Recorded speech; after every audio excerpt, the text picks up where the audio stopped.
Assalamualaikum warahmatullahi wabarakatuh. Dulur-dulur sahabat tani Indonesia, kita jumpa lagi dengan Dapur Wong Tani bersama saya Mbah Bisri.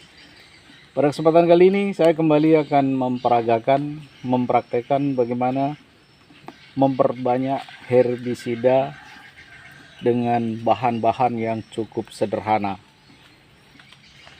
Dapur Wong Tani selalu menyampaikan hal-hal yang sederhana, mudah, murah, dan tidak ribet.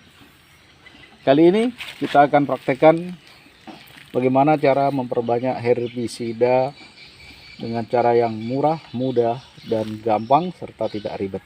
Bahan-bahan yang kita perlukan tentunya yang pertama racun herbisida sistemik. Jadi kali ini yang kita akan perbanyak adalah herbisida sistemik. Yang kedua yaitu pupuk urea atau N sebanyak 1 kilo, garam 1 bungkus kecil. Nah, ini kurang lebih 1 bungkus ini setengah kilo. Nah, kalau ini yang saya pakai adalah 400 gram atau setengah kilo kurang 100. Berikut yang terakhir yaitu deterjen, itu kurang lebih 100 ml atau 150. Jadi cukup sederhana 4 itu. Ini kalau di total dengan nilai harga cukup murah.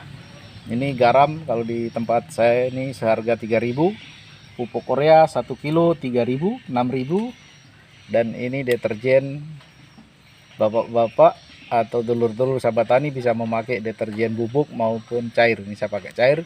Ini harganya kalau di tempat saya kurang lebih ya 5.000, berarti 6.000, 5.000, 11.000. Dan tadi racun sistemik setengah 1 liter seharga 60.000. Jadi total semua 71.000. Dan ini yang terakhir, nah ini air hujan. Di tempat kita di Indonesia curah hujan cukup banyak, jadi saya pakai air hujan. Dan ini sebenarnya bisa juga dipakai dengan air kelapa. Oke dulur sahabat tani Indonesia, dari semua bahan-bahan tadi kita akan campur semua. Terlebih dahulu kita akan larutkan yaitu urea dan garam. Oke dulur, jadi urea dan garam kita jadikan satu di dalam wadah atau di baskom atau apa saja. Yang penting terbuat dari plastik, kita usahakan bisa ember. Setelah itu kita tuangkan airnya. Jadi tadi mungkin kelupaan atau belum saya sebutkan, ini air yang kita pakai adalah 3 liter air hujan.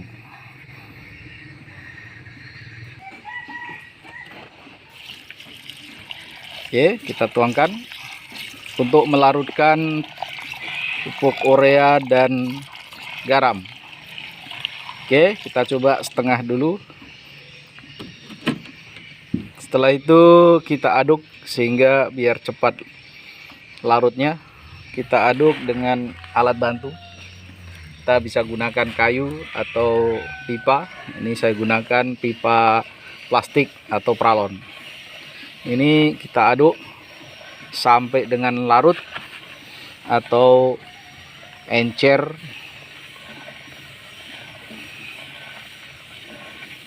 Sebenarnya ada cara yang lebih cepat untuk melarutkan garam dan urea ini, yaitu dengan tadi air hujan tadi kita rebus atau kita panaskan baru kita larutkan, atau sekalian langsung pupuk dan garamnya ikut direbus. Nah, ini akan cepat larutnya.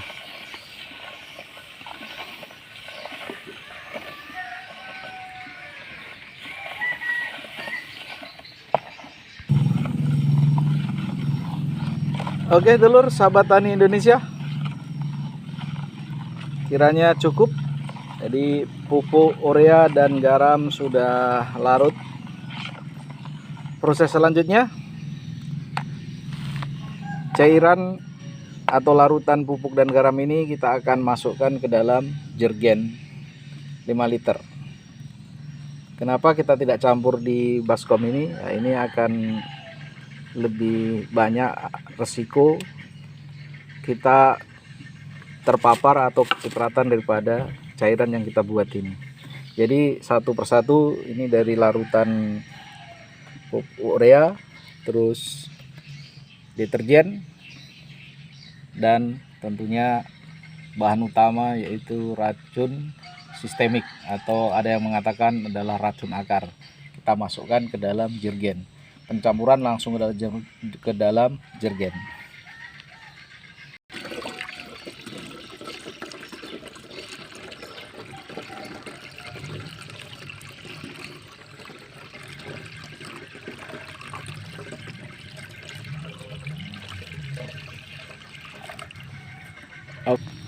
Selanjutnya kita masukkan itu deterjennya.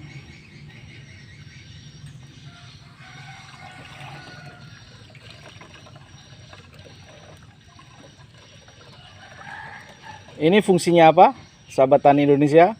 Deterjen ini adalah sebagai pengikat atau perekat.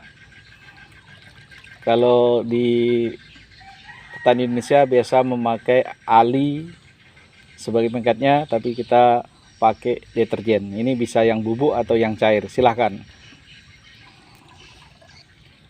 Selanjutnya terakhir, ini racunnya kita masukkan.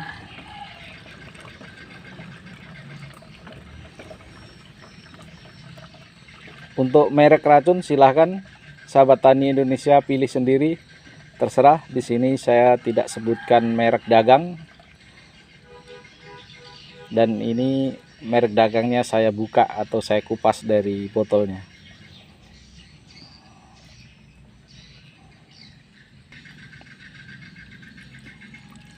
Oke, cukup ya.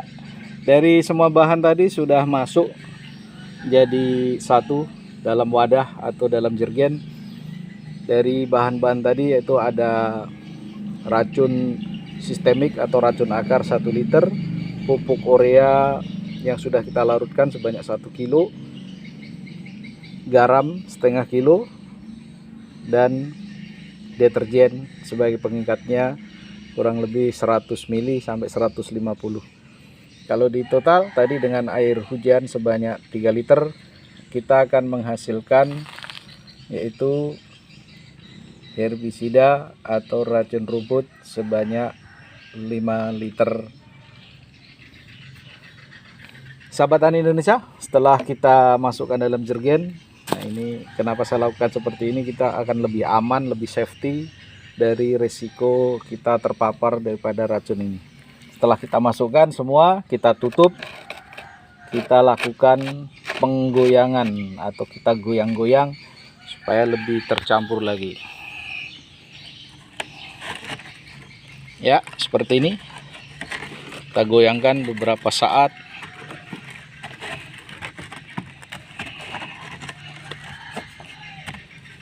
Hati-hati. Tadi tutupnya betul-betul pastikan sudah rapat ya, pada saat menggoyangkan.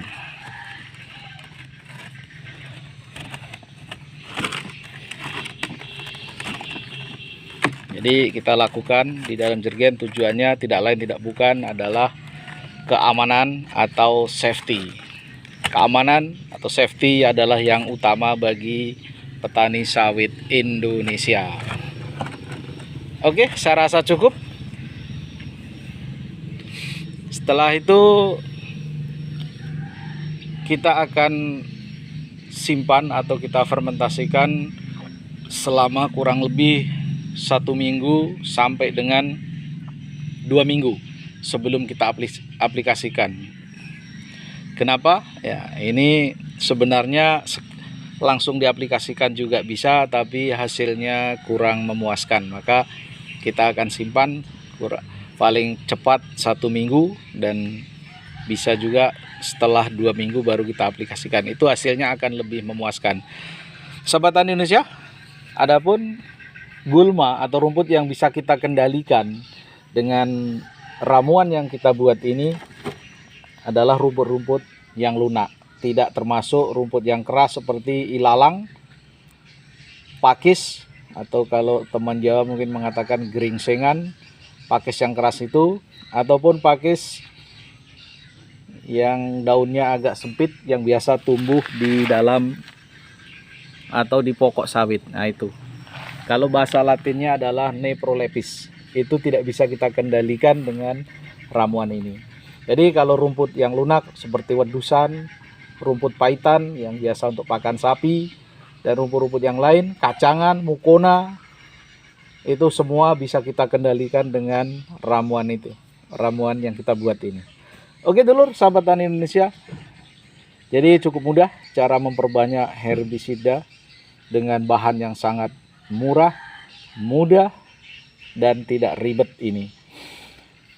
Baiklah, sampai di sini kita ketemu dan sampai jumpa lagi di lain kesempatan dan di lain episode. Mudah-mudahan yang kita sampaikan ini bermanfaat bagi dulur-dulur sahabat tani Indonesia untuk mengendalikan gulma yang ada di sekitar tanaman kita, terutama tanaman perkebunan, baik itu kakao, sawit maupun karet dan lain-lain. Terima kasih atas perhatiannya. Jangan lupa saya ingatkan untuk bisa like, komen, dan subscribe dengan video ini. Terima kasih. Wassalamualaikum warahmatullahi wabarakatuh.